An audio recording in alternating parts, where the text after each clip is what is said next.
It all started with an old mirror. Clara had just moved into her new apartment, a small, quiet place tucked away in the city.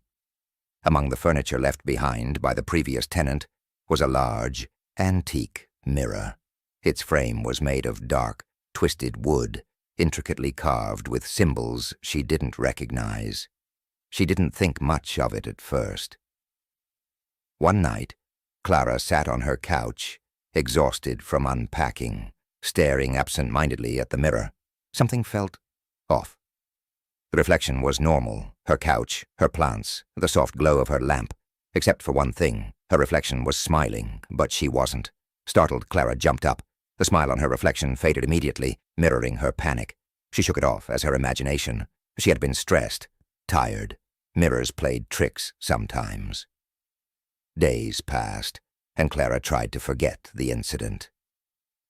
But strange things kept happening. Each time she passed by the mirror, she noticed subtle differences. A fleeting shadow behind her that wasn't there when she turned around. Objects in the reflection seemed slightly out of place, even though they were perfectly aligned in real life. Worse, her reflection began to linger, moving a fraction slower than her real movements. It wasn't obvious, but just enough to make her skin crawl. One evening she decided to test it. She waved her hand slowly in front of the mirror. Her reflection waved back, but there was a delay, just by a second. Clara's heart pounded. She waved again, this time faster. The reflection hesitated and then waved, a crooked smile forming on its lips. Clara stumbled backward. This was no longer just her imagination. The next day, Clara covered the mirror with a blanket. She couldn't stand to look at it. But that night, as she lay in bed, she heard a soft whisper. "Clara." Her eyes shot open, but the room was silent. Just as she was about to convince herself it was nothing, she heard it again, faint, but clear. "Clara." It was coming from the living room. Her heart raced, but curiosity, or perhaps fear, forced her to investigate. She crept into the room, where the mirror, still covered, stood in the corner. The whispering grew louder. She pulled the blanket off, and her reflection stared back at her, grinning. But this time, it was different. The reflection wasn't just smiling. It began to move on its own, stepping out of sync with her. Clara stood frozen in horror as her reflection leaned in, pressing its hand against the glass. Then it spoke. "Let me in." Clara screamed and backed away, but the reflection pushed harder, its face distorting into something twisted and sinister. The glass rippled like water, and a hand began to push through. Clara grabbed the blanket, throwing it over the mirror, and ran from the room, locking herself in her bedroom. For hours she sat in the corner, shaking, hearing faint scratching from behind her bedroom door. She didn't sleep that night.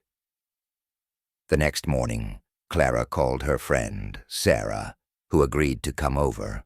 When Sarah arrived, Clara explained everything in a frantic rush, but Sarah laughed it off. "It's just a mirror," she said, pulling the blanket off to prove it. Clara's reflection stood there, as normal as ever. Sarah waved her hand in front of it, and the reflection mimicked her perfectly. Clara felt a wave of relief, thinking maybe she had imagined it all.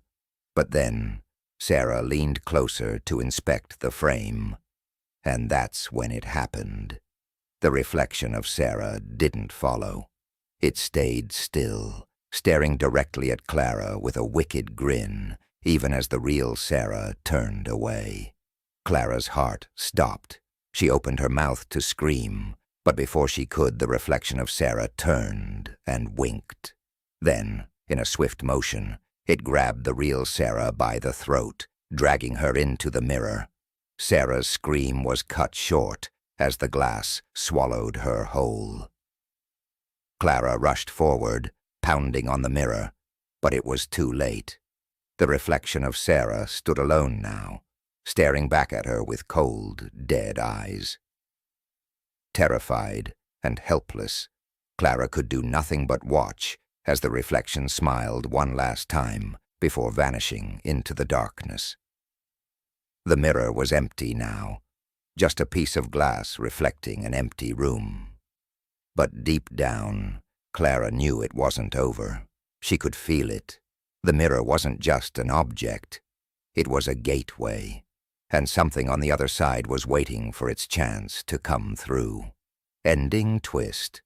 A week later, Clara moved out, leaving the mirror behind. The apartment sat empty for months. Eventually, a new tenant moved in, a young couple, eager to start fresh. They admired the vintage mirror, thinking it was a charming addition to their new home. But late at night, if they looked closely, they could see faint fingerprints on the inside of the glass. And sometimes, just sometimes, they could hear a soft whisper. "Let me in."